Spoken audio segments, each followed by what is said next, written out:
जी, आप सबको मेरा नमस्कार। आज हम लोग जो चर्चा करने वाले हैं, वो आय, निवास और जाति प्रमाण पत्र बनवाने संबंधित चर्चा करने वाले हैं। क्योंकि सामान्य प्रशासन विभाग के द्वारा इसमें कुछ परिवर्तन किया गया है। पहले केवल आप आधार कार्ड अपलोड करते थे, उससे आपका हो जाता था, परंतु अब इस नियम में परिवर्तन किया गया है। केवल अगर आप आधार कार्ड अपलोड करते हैं, तो आपका जो फ़ॉर्म आप भरते हैं आय का या जाति का या निवास का, वो आपका रिजेक्ट हो जाएगा। इसमें परिवर्तन क्या किया गया है कि जो सामान्य प्रशासन विभाग है, उसने आय प्रमाण पत्र बनवाने के लिए, जाति प्रमाण पत्र बनवाने के लिए और निवास प्रमाण पत्र बनवाने के लिए कुछ अलग से डॉक्यूमेंट्स माँगे हैं। तो एक-एक करके हम उसके बारे में चर्चा करेंगे। जैसे कि अगर हम बात करें कि जाति प्रमाण पत्र बनवाने के लिए कौन से डॉक्यूमेंट्स लगेंगे, मैं अगर शॉर्टली बताऊँ आपको, तो जाति प्रमाण पत्र बनवाने के लिए आपको ज़मीन से संबंधित साक्ष्य देने होंगे। इसी प्रकार अगर आपको इनकम सर्टिफिकेट बनाना है, उसके लिए आपको इनकम से संबंधित साक्ष्य जैसे कि आपको सैलरी स्लिप या पेंशन स्लिप ये आपको दिखाने होंगे। और इसी प्रकार अगर निवास प्रमाण पत्र बनवाना है, तो आपको ज़मीन से संबंधित साक्ष्य देने होंगे या फिर आपको बिजली बिल, राशन कार्ड ये सब चीज़ें आपको देनी होगी। तो चलिए एक-एक करके हम लोग जानते हैं डिटेल में इसको। ये वीडियो थोड़ा-सा लंबा हो सकता है, आप लोग धैर्य बना के रखें क्योंकि अगर आप एक भी इस स्टेप को स्किप करते हैं, तो ये बात पूरा क्लियर नहीं हो पाएगा। तो चलिए वीडियो के अंत तक आप लोग बने रहिए। चलिए देखते हैं। सबसे पहले अपने फ़ोन सबसे पहले अपने फ़ोन या लैपटॉप का या कंप्यूटर पे कोई एक वेब ब्राउज़र ओपन करेंगे और वहाँ हम लोग टाइप करेंगे सर्विस प्लस और सर्विस प्लस टाइप करने के बाद इसको ओपन करेंगे और ये पेज आपका इस प्रकार के खुल के सामने आएगा। तो चलिए देखते हैं कि आय, निवास और जाति बनवाने के लिए क्या-क्या परिवर्तन किया गया है, उसके बारे में हम लोग चर्चा करते हैं। हम सबसे पहले यहाँ पे आप देख रहे होंगे लेफ्ट साइड में ऑनलाइन आवेदन के लिए दिया गया है। इसमें ऊपर में लोक सेवाएँ का ऑप्शन दिया गया है, इस पे हम क्लिक करते हैं। लोक सेवा का जैसे ऑप्शन खोलते हैं, तो यहाँ आपको सामान्य प्रशासन विभाग, उसके बाद योजना और विकास विभाग, श्रम संसाधन विभाग और गृह विभाग आता है। तो जो सामान्य प्रशासन विभाग होता है, उसके अंतर्गत आपको आवासीय, जाति, आय प्रमाण पत्र, नॉन क्रीम लेयर और जो ईडब्ल्यूएस का फॉर्म आता है, वो होता है इसके अंदर भरने के लिए। तो चलिए, सबसे पहले हम स्टार्ट करते हैं, आवासीय प्रमाण पत्र में क्या-क्या कागज़ात आपको लगाने होंगे। तो आवासीय प्रमाण पत्र 3 स्तर से बनता है। एक देख रहे होंगे आप कि अंचल स्तर से, दूसरा आपको अनुमंडल स्तर से और तीसरा आपको जिला स्तर से। सबसे पहले हम देखते हैं कि अंचल स्तर से आवासीय प्रमाण पत्र कैसे बनेगा और इसमें क्या-क्या डॉक्यूमेंट्स हमें लगाने होंगे। चलिए क्लिक करते हैं इस पे। इस पेज को आप जैसे देखेंगे, यहाँ लिखा हुआ ऊपर में निवास प्रमाण पत्र हेतु आवेदन पत्र राजस्व अधिकारी स्तर से, मतलब आरओ के स्तर से ये कैसे बनेगा?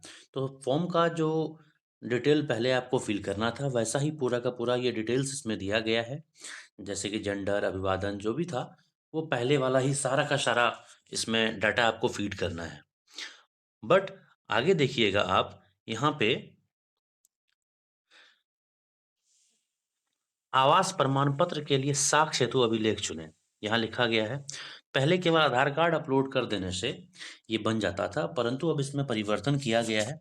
तो आइए देखते हैं कि हमें कौन-कौन से साक्ष्य लगाने होंगे। यहाँ आप पढ़ेंगे तो लिखा हुआ है, आवास प्रमाण पत्र के साक्ष्य हेतु आवेदक, आवेदिका के माता-पिता या पूर्वज का निम्नांकित अभिलेख समुचित माने जाएँगे। कौन-कौन से अभिलेख? जैसे कि इसमें से एक है राजस्व अभिलेख, खतियान, अगर किसी का पुश्तैनी ज़मीन है, तो वो अपना इसमें लगा सकते हैं या फिर अगर पुश्तैनी ज़मीन ना होकर के दान पत्र उनको अगर किसी के द्वारा मिला हुआ है, तो वो लगा सकते हैं। उसके बाद राजस्व अभिलेख, भूमि संबंधी दस्तावेज़ अगर कोई है, जैसे कि उनका अगर रसीद वगैरह होगा, तो वो भी चल जाएगा। इसके अलावा राजस्व अभिलेख भूमिहीनों को आवंटित ज़मीन जो मिलता है भूमिहीन को, वो भी लगा सकते हैं या अन्य राजस्व अभिलेख जो उनके पास होगा, वो लगा सकते हैं। नहीं तो राशन कार्ड या वोटर आईडी कार्ड या फिर विद्युत विपत्र या दूरभाषा विपत्र। ये जो आपको 9 प्रकार का जो आपको दिया गया है इसमें अभिलेख लगाने के लिए 9 में से किसी एक अभिलेख को आप लगा सकते हैं। तो ये आपको हुआ आय प्रमाण पत्र के लिए जो अभिलेख आपको लगाना है। बाकी जो पहले आपको लगाना था, वो सारी चीज़ तो है। इसमें इनमें से कोई एक चीज़ आपको और लगाना होगा। ये हो गया हमारा आवासीय प्रमाण पत्र बनाने के लिए जो डॉक्यूमेंट्स लगना है। चलिए अब इसके बाद हम देखते हैं आइए अब हम देखते हैं कि जाति प्रमाण पत्र के लिए कौन-कौन से अभिलेख लगेंगे। तो इसमें अंचल स्तर पे पहले हम ओपन कर लेते हैं, ये भी 3 स्तर से बनेगा। अंचल स्तर से, अनुमंडल स्तर से और जिला स्तर से बन सकता है। तो चलिए देखते हैं कि अंचल स्तर से ये जाति प्रमाण पत्र पे क्या अभिलेख लगाने होंगे। फॉर्म का पूरा प्रोसेस वही है जैसा आपने इससे पहले भरा होगा। अगर आपको फॉर्म भरने में दिक्कत आ रही हो तो आप मुझसे संपर्क कर सकते हैं। मैं आपको इसके लिए भी एक वीडियो बना दूँगा, आप खुद से भी ये फॉर्म भर सकते हैं। इसके लिए किसी कैफ़े में जाने की आपको कोई आवश्यकता नहीं है। आप स्वयं से भी आय, निवास, जाति, EWS, creamy layer, non creamy layer का फॉर्म भर सकते हैं। अगर आपको इसमें मदद चाहिए होगा तो आप मुझे कहिएगा, मैं इसके लिए भी एक वीडियो बना के अपलोड कर दूँगा। चलिए देखते हैं, इसमें हमें क्या डॉक्यूमेंट्स अपलोड करने होते हैं। आप यहाँ देखेंगे नीचे, यहाँ लिखा गया है, जाति प्रमाण पत्र हेतु निम्नांकित अभिलेख समुचित माने जाएंगे। देखिए, जाति प्रमाण पत्र के साक्ष्य हेतु आवेदक, आवेदिका के पिता, पूर्वज का निम्नांकित अभिलेख समुचित माने जाएंगे।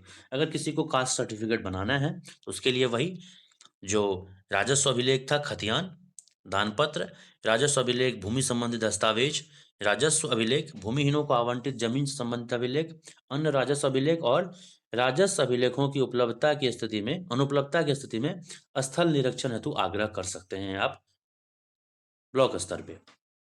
तो आपको अगर जाति प्रमाण पत्र बनाना है, तो आपको भूमि संबंधित दस्तावेज देने होंगे आपको कोई भी।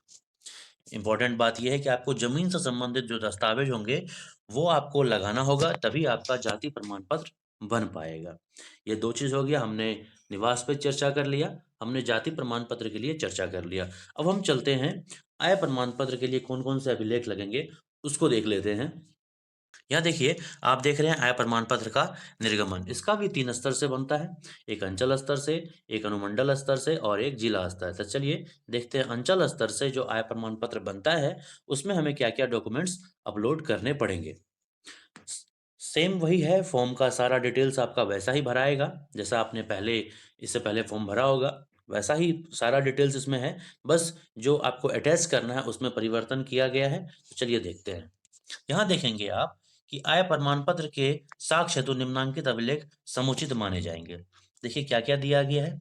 आय प्रमाण पत्र के साक्ष्य हेतु आवेदक आवेदिका के माता-पिता का निम्नांकित अभिलेख समुचित माने जाएंगे। कौन-कौन से? एक तो वेतन या फिर पेंशन पर्ची, मतलब जो सैलरी का जो पर्ची होगा, सैलरी वाला, वो या फिर किसी के पेरेंट्स को अगर पेंशन मिलता है कोई किसी प्रकार का, तो वो पेंशन का भी इसमें आय प्रमाण पत्र के लिए लगा सकते हैं। अगर वो इनकम रिटर्न भरते हैं, तो वो लगा सकते हैं।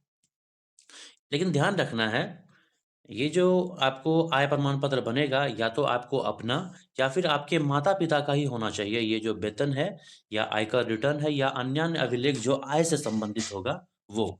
आपको ये 3-4 चीज़ों में से ही कोई एक चीज़ लगाना होगा। अगर आप खुद जॉब कर रहे हैं और आपको आय प्रमाण पत्र बनाना है, तो आपका जो वेतन का जो सैलरी का जो स्लिप होगा, वो आप इसमें अटैच कर सकते हैं। अगर आप इनकम टैक्स रिटर्न भरते हैं, तो वो लगा सकते हैं, या फिर कोई और आय से संबंधित अगर अभिलेख है आपके पास, तो आप वो इसमें लगा सकते हैं।